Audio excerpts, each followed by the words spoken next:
Hi, this is your host Swapnil Bhartiya and welcome to another episode of Mainframe Matters. And we are here at Open Mainframe Summit in Philadelphia. And today we have with us Domenico D'Alterio. You are Principal Product Manager at IBM. First of all, it's great to have you on the show. Yes, thank you. So first of all, I would love to know a bit about yourself, for how long you have been active with the Zowe project. Okay, so I joined the Zowe project at the beginning of this year. I was a product manager at IBM already since a few years, but at the beginning of this year, in January, I joined the Zowe project as IBM principal product manager, but now I'm focused completely on Zowe, so I contribute to it in terms of strategy and so on. And then starting around March, April, we decided to propose this new incubator project that is called Zowe Chat. And since then, let's say, my major focus in Zowe is about Zowe Chat project. Tell us about Zowe's Chat. What is the project all about? Well, Zowe Chat, Zowe mission is to make the platform less different from the others. And it offers a basic API mediation layer to interact it and to integrate ZOS in hybrid cloud application. On top of it, we have the three historical, components. So the command line, the web desktop, and the VS Code plugin that enable an easier integration and reduce the learning curve for ZOS. What we saw is that the chatbot and the chat in general are growing as interest, even on the mainframe side. So every enterprise are now using a chat tool to have people communicating each other. And there is even a proliferation of chatbots to interact with tools. So we thought that since even Zowe, as part of the Open Mainframe project, is always evolving, it was good to have even a Zowe Chat, so a central point of collection of all the interaction with ZOS through a chat tool. Excellent, excellent.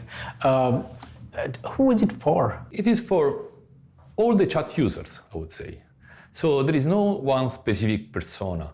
It can be used by developers, it can be used by operators, everyone that uses a chat today. So in the current world, and it is a real example, people work more and more frequently from home, or they work with people that are spread around the world. It is now already 6 years that I work from home, because I'm based in Rome, Italy, working for IBM, but I don't work with anybody in Italy. My colleagues, let's say, or people that I work with are spread over the world, from China to Australia, to Germany, to US. And so more and more my job is interact with people that are located in other countries around the world. And so a chat tool is really important to be in touch with everybody. Moreover, as I said, in the enterprises, there are standard, let's say, enterprise level chat tools that are being used to share information and even to interact with the tools through the chatbot. With Zowe, we thought that every enterprise is usually have software from many different vendors. And so it can happen that there is a proliferation of chatbots that you have to use and you have to install on your chat tool and so on and so forth. So we saw the opportunity to create like an aggregator of all of those chatbots. And indeed, the Zowe Chat is intended to be extensible from different vendors, and we will provide as Zowe project some basic function to interact with, for example, with the ZOS dataset, the ZOS files, and you will be able to query to the Zowe Chat, the content of a specific dataset in terms of members. You can drill down to the single members. The second area is you can interact with the ZOS jobs through the chat. So look for the status of a job, or have a list of a job that starts with a prefix. And at that point, the power, because you can do those actions even with the command line, but the power is that you can easily share your findings with your colleagues in a chat. So you can create a channel and multiple people can look at the same data at the same time.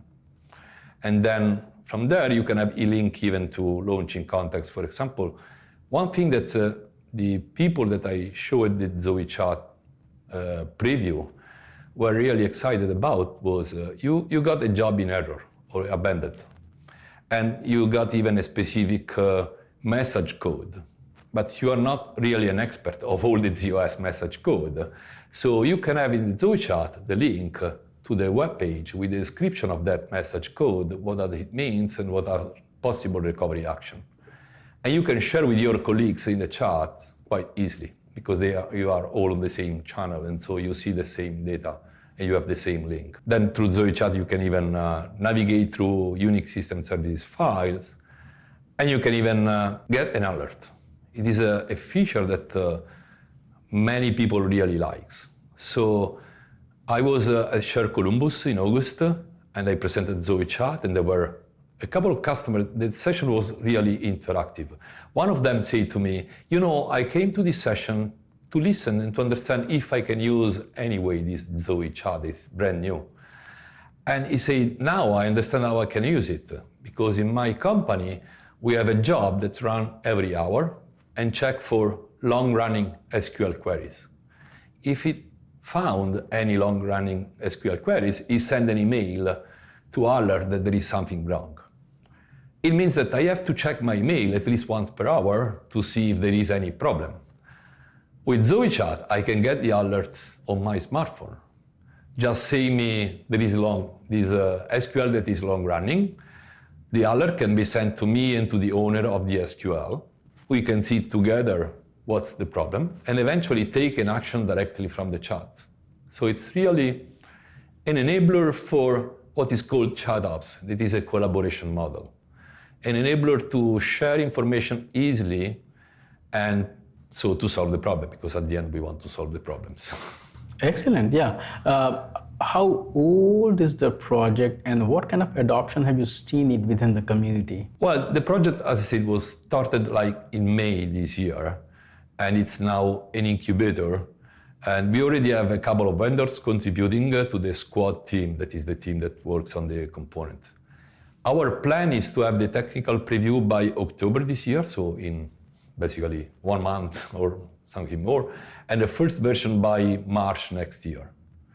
So we are working very hard, but it's incredible the progress that the squad team is making in having the code ready for the technical preview later in October and the first version next year. With all the, one major point is the security.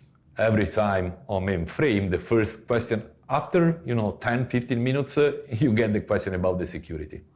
So we are implementing the security where the chat user will start interacting with Zowe Chat as soon as he tries to issue a command or make a query on the mainframe, so on the ZOS side, he will be prompted to provide the mainframe credentials. And so the security in terms of authentication and authorization will be based on the ZOS authentication authorization.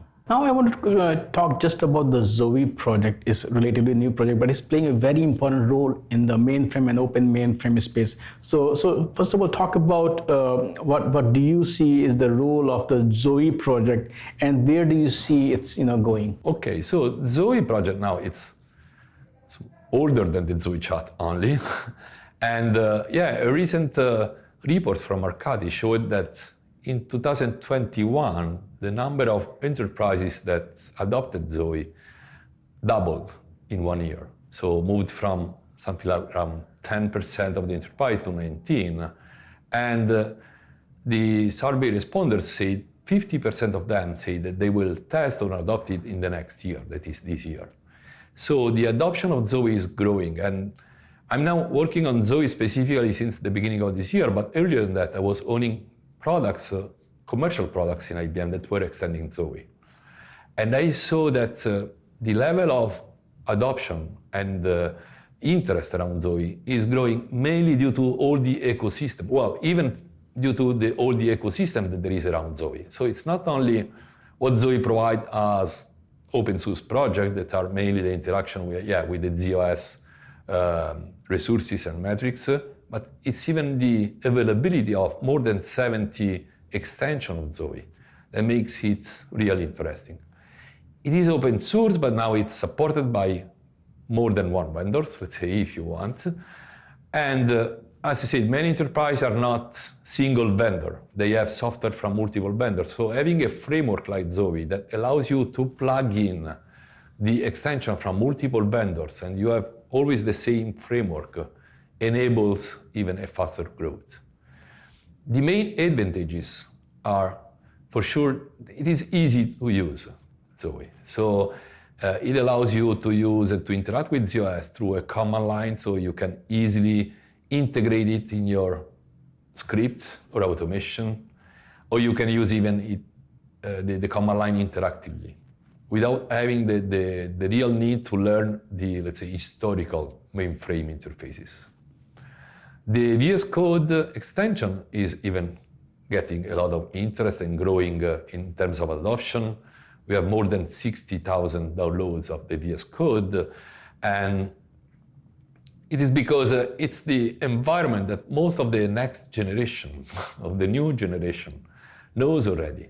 So you can really drill down to the dataset member, see the content in an interface that is something that you are already familiar with. So, and even for the job, and even for Unix system services files. And I took myself the course that teach the mainframe leveraging the VS Code extension of Zowe. And it was really easy and understandable even for someone that is not an experienced mainframer, let's say. Domenico, thank you so much for taking time out today and talk about your own journey with the Zowe project, and then also Zowe Chat, the role, and also going deeper how Zowe Chat works, how it actually helps different teams, different personas of the team, depending on what they're looking for. So I really appreciate your time today, and I look forward to talk to you again when Zowe Chat, as you said, we're looking at October, so that means you have to go back and start working on it, and then looking at the final release, 1.0 release, whenever it's out. So I would love to talk to you again when the release is out. But I really, really, really loved this discussion today. Thank you. Thank you very much for the opportunity. It was a pleasure. Talk to you soon.